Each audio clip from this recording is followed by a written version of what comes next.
Hola, nuestra aportación de hoy se llama Escribir un cuento.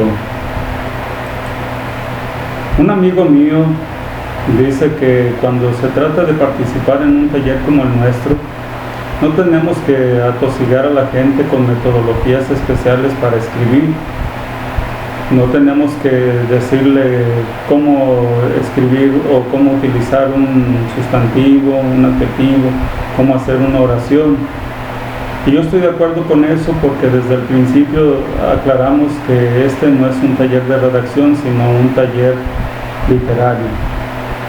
No obstante, cada uno de los géneros literarios tiene su forma de ser, y como en este momento estamos trabajando en el género narrativo, especialmente con el cuento, es deseable que todos sepan, aunque sea las cosas básicas para escribir un cuento.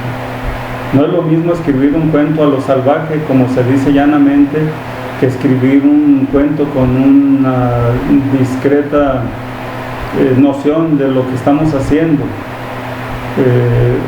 Nosotros podríamos hacer muchas cosas por imitación, pero también hay que hacerlas con conocimiento de causa. Entonces empecemos por definir al cuento. ¿Qué es un cuento? Bueno, pues es una obra literaria de ficción. Por ficción entenderemos que es una obra inventada, es una obra subjetiva que parte de la imaginación de su autor.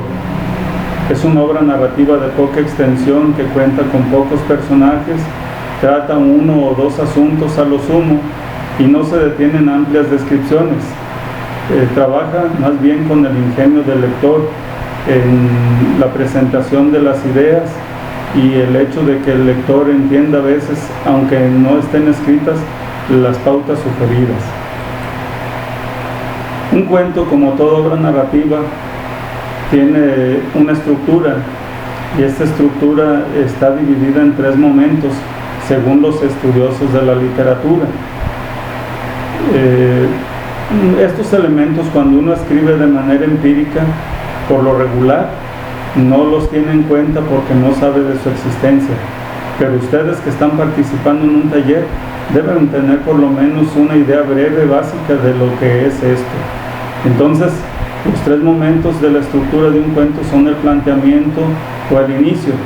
En este planteamiento lo que se hace es presentar los primeros indicios del problema y presentar a los personajes. En el nudo, cada uno de los indicios del problema se va complicando poco a poco, se van entretejiendo y van desarrollando lo que nosotros conocemos como tejido o trama. Igual que una tela, los hilos se entrecruzan y forman una trama, forman un tejido.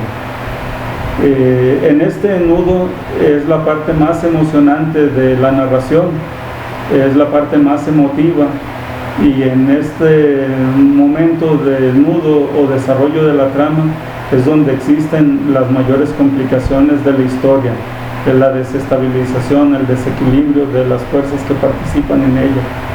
Y en el desenlace o final, las fuerzas que estaban desequilibradas vuelven a su estado de equilibrio, el problema se resuelve. No siempre la solución del problema es de final feliz, hay finales desastrosos, hay finales funestos, pero también hay finales incompletos, inconclusos, o hay finales abiertos, así se le llama, final abierto, para que el lector le ponga el final que quiera o la solución que mejor le convenga. Este tipo de finales a veces no le agradan al lector le gusta que le jueguen derecho y prefiere una jugada bien planteada que una jugada sorpresiva que de repente lo deja, como esas veces que uno espera comer un platillo muy agradable y termina desencantado porque el platillo no le supo prácticamente a nada.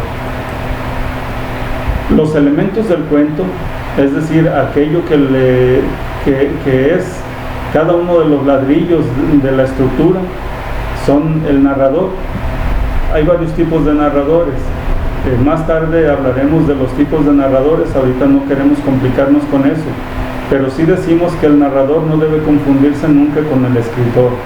El narrador es un personaje también creado por el escritor, que le sirve a para contar la historia desde alguna perspectiva especial. Podemos de repente contar el cuento desde la primera persona, desde el yo, contarlo desde la segunda persona, el tú, o contarlo desde la tercera persona, él o la ella. El argumento no es otra cosa que la manera breve de hablar de la historia. Por ejemplo, el cuento de Caperucita Roja tiene como argumento los riesgos a los que se puede someter una niña inexperta que se expone al peligro. Los acontecimientos de este cuento, o los acontecimientos de cualquier cuento, son la suma de cada una de las acciones que le dan cuerpo al argumento. Por ejemplo, Caperucita Roja tiene como una primera acción que su madre le envía a llevarle galletas a la abuela. La segunda, que al internarse en el bosque, Caperucita se encuentra con un lobo. El lobo le tiende una trampa. Caperucita va a la casa de la abuela por el camino más largo, como lo sugiere el lobo, y el lobo toma un atajo. Cuando llega Caperucita a la casa de la abuela, encuentra al lobo disfrazado de la abuela, aunque ella no lo descubre de inmediato, y está expuesta al riesgo de que el lobo se la coma, como hizo ya con la abuela. Antes de que esto suceda, los leñadores o los cazadores irrumpen en la casa de la abuela, matan al lobo antes de que cometa un crimen con Caperucita, y extraen a la abuela del estómago del lobo, que había sido devorada por completo. Los personajes son los individuos que participan en la historia, que sufren los problemas de la historia de manera directa o indirecta, y que sin ellos pues no hay historia. En el caso, por ejemplo, que acabamos de revisar, hay varios personajes: la madre de Caperucita, Caperucita, el lobo, la abuela de Caperucita y los cazadores o los leñadores. El espacio es el lugar donde se desarrollan los hechos de la historia, y en este caso nosotros tenemos varios espacios: la casa de Caperucita, donde parte la historia, el bosque, y la casa de la abuela de Caperucita. Y el tiempo no es el tiempo que dura el cuento, no es el tiempo que duró el escritor en hacerlo, ni el tiempo que tarda el lector en leerlo. El tiempo es el tiempo de la historia, que puede ser de manera gramatical tiempo pasado, copretérito, presente, pospretérito o futuro. Son posibilidades de narrar el cuento desde diferentes momentos gramaticales, pero también puede tratarse de una época. Puede tratarse de una época como la Edad Media, como la Revolución Mexicana, como el tiempo gótico dentro de la Edad Media, o como el tiempo del Renacimiento, el tiempo de la Revolución Industrial, el tiempo de la Primera o de la Segunda Guerra Mundiales.